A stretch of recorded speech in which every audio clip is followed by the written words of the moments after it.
Audrain, Newport, Concours, Motor Week, and the beauty of this picturesque seaside harbor city was ruptured last night by the lack of fundamental baseball from the Boston Red Sox in the fourth inning. They ruined our trip here. I mean, it's a beautiful city, but they ruined it last night. Ruined our dinner for sure. Ruined everything. Gosh. Why? I mean, was Jaron Duran betting on the Yankees? He looked like he didn't give a damn. He hit 091 in the series. Yeah. He made 15 defensive miscues.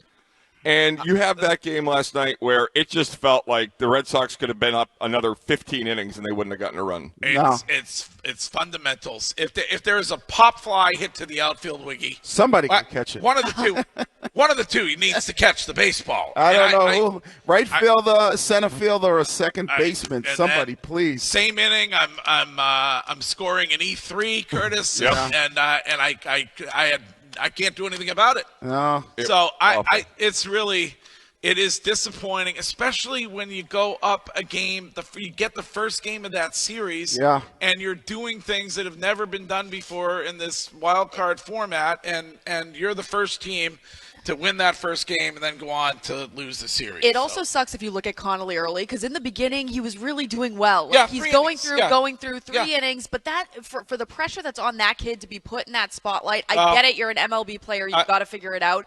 But it just sucks because it was during the regular season and he had 3 good innings under his belt. We'd be like, man, this guy can do something in the future. I appreciate it. You're an empath. I am. Right.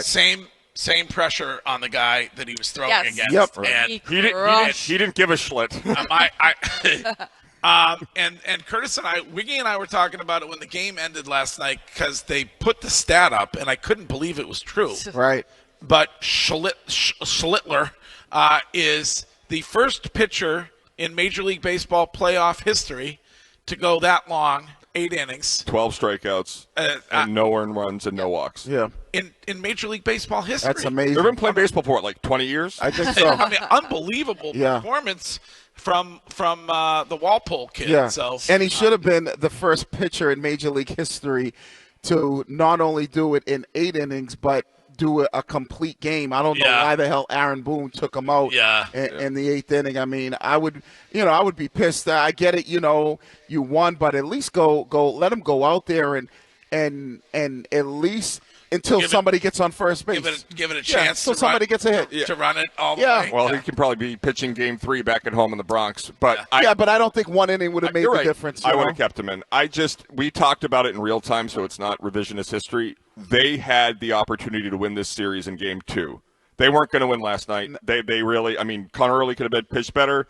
But you felt like it yesterday during the show they were going to win it. No, I'm saying that given the way the game last night transpired, that was not a game that they were going to win. It was pretty evident early on that Schlitter was on his game. They weren't playing well enough. The game that they had to win the series was game 2, and you can point directly at the dropped ball in left field and the third base coach, Eaton, however you want to divide that. The biggest play of the series for the Red Sox was the inability to score from second base on the ground ball in the 8th inning of Game 2. Yeah. Because if you take that lead, you bring in Chapman, the door's shut, the Yankees don't win a game. Right, and when you look at last night's game, I told you, I said you got 2 young pitches.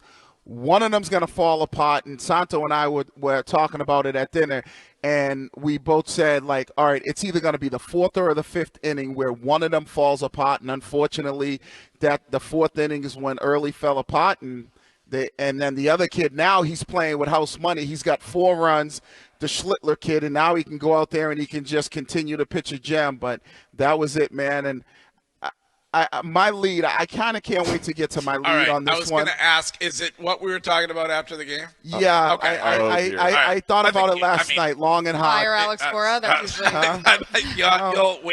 we'll get to it, but I'm sure that's what the gist is. Coach was not happy last night. No. So, neither was I. But what a reunion last night that we witnessed at the Audrain, the VIP event. Oh, yeah. With 2 former receivers, 1 tight end, 1 receiver. Let me tell you something. We ran into, almost as soon as we arrived at the soiree, Nate Burleson. My dog. Who you get to see on Sundays Talk Football. And I said to the man, hey, I got this guy on our radio show. I think you played with him. Jermaine Wiggins. He goes, Wiggy, let's get him on the phone. I said, he's right over there. There was like a loving embrace, and then like a hour-long conversation. Yeah, man. We've been day one since day one. Nate is we were doing this thing a long time ago, like the having fun and everything. So to get to see him and guys that we played with, obviously with that team, we played with Moss and Dante Culpepper, and it was a cool brotherhood and everything, and everybody kind of goes their own way. Some people change, and I told Nate this last night. I said, the thing that I really love about Nate is, like, he ain't never changed. I mean, the man is on Good Morning America, right? He's on no, CBS. That's Good Morning America, right? No, ABC. Which CBS one? This morning's CBS. Oh, okay, CBS. Michael Irvin's on. Michael Strahan's on Good Morning America. I'm sorry, but he's with the astronaut Gail King. Yeah, he's with her, and he's doing the thing with. Listen, and he had high praise for Boomer Esiason too. You got his name right, which oftentimes you don't. Oh no, Nate's my dog, man. Hey, Nate, my dog, man. And also, no offense, but he outdripped you. Yeah, definitely. The drip, he had like an orange suit on. Yeah, he definitely was swagged out. I left my jacket at home, so I couldn't really. Oh, you did? Yeah, so I couldn't really swag up. Was it an issue with buttoning it? Because sometimes for me it is. It can be. I left it at home because I was gonna wear my my sport coat? Not my sport coat, but my like pea coat. Oh. But I left it at home, and then I was like, damn. So, and I was like, I wasn't going out there and standing in the cold, so I said, I'm putting on my Red Sox. Well, Shime, I think. And I'm hoping it's here in person, but I think Nate agreed last night to beat the Geek today. Did he not? Yeah, he said he would. Hopefully we can get him to come here in person. Oh, heck yeah. I get to go up against an actual former NFL player? Yes. Yeah, you're screwed. Yes. Hell yeah. I shared some of your film analyzation skills with him last night. Love that. So I think you'll. Greg showed him your great play action pass down the seam idea. Yeah, really. Did you draw it up on the whiteboard? Really explain it, Greg? He's like, I've never seen it before. We actually spent more time on back pylon. That's what we spent a lot of time on last night. But yeah, we have a full show for you here this morning at the Newport Craft Brewery, which is beautiful. Gorgeous. And you guys, thanks for being here this morning. Unbelievable. Rhode Island shows up. I don't know what I know what the law is in Massachusetts, but I don't know what the law is here in Newport. When can they serve beers? Is it 6? Oh, cheers. All right, cheers to you guys. All right. Never was there a radio audience that drank better than our radio. We are much better when you drink. Shout out to them. Never. So we will be joined later on today by Jay Leno. Jay Leno will be here at 8:15 this morning. And before that, Robert Spillane of the New England Patriots at 7:30, I believe. That means that we will get to our leads coming up in just about 10 minutes. And then They Said It at 7, and when we get to They Said It, we will talk about what Alex Bregman said last night post-game about his future with or without the Boston Red Sox. And we need Hill Notes, so you can leave one of those on the Odyssey app on what happened last night, unfortunately, in Yankee Stadium, and we'll play those back coming up at about 9:20. I wasn't listening at the time, but this is the first year without Joe Castig. Did Will do the poem at the end? I don't. It breaks your heart. It's meant to break your heart. I don't know. We were watching at the hotel, Mickey and I. Couldn't hear. I'm looking at Ken trying to get. I don't know. Ken, is there a poem? Ken doesn't know it. Okay. I think Ken. Where was Len Laird last night for the game? Was he huddled in his room watching, or on the town? I think. No, the boom room. I heard. I heard he got tossed from the Red Parrot. He was at the Blue Oyster. Yeah, well, and we don't have to get to this now, but let me just set it up for you. Who, if any, well, I know where Wiggy stands, and we'll get to it during his lead, but who are we? Who, if anyone, who are we running out of town? Is it Bresbot? Is it Alex Cora? Is it Nathaniel Lowe? Is it Rafaela, or is it nobody? It's Jaron Duran for me. It's Jaron Duran. Yeah. Adios. It's not Craig Breslow and it's not Alex Cora, and I think that a lot of fans waking up today are like happy that not happy, but we got to the postseason. That's all we wanted going into the season because nobody thought that they would, except Curtis. But but they're not running either of them out of town, so it's got to be a player. Yeah, you think? Yes. You think that? I'm really interested. I can't wait to hear from you this morning. Then, if you're okay with this, if you're happy that they got there, and that's good enough. I was thinking that, but then Curtis was right. Once you won game one, it became more than just happy to be there. Right. It's like, okay, you can now win this series. Like, and I had picked them to make the postseason, and I think a lot of people did. And Curtis had them winning the World Series. Still could happen. Rightfully so, with the moves that they made. But I look at when you had game one and the way game two turned out. I mean, I don't think Breslow's going anywhere. And, I agree with Curtis. Duran, you can't play it because you're going to have Ceddanne Rafaela, you're going to have Roman Anthony, and you're going to have William Abreu. So, and you're not going to – somebody's odd man out. Yeah, and Duran's not a guy who's going to sit on the bench. So it's kind of like it's just crazy that when you look at where they were and how they choked that thing away. And it's an interesting place to be because you were right about Devers. The trade did not hurt their playoff chances, and he clearly was an issue when they were trying to make the lineup every night.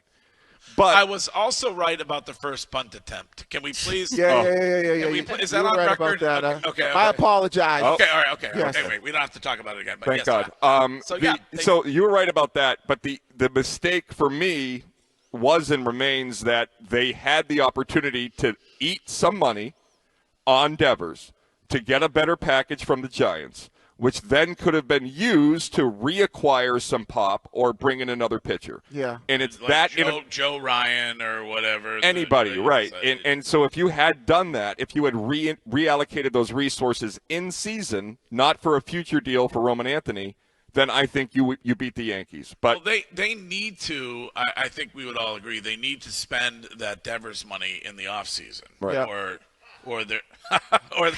somebody don't laugh.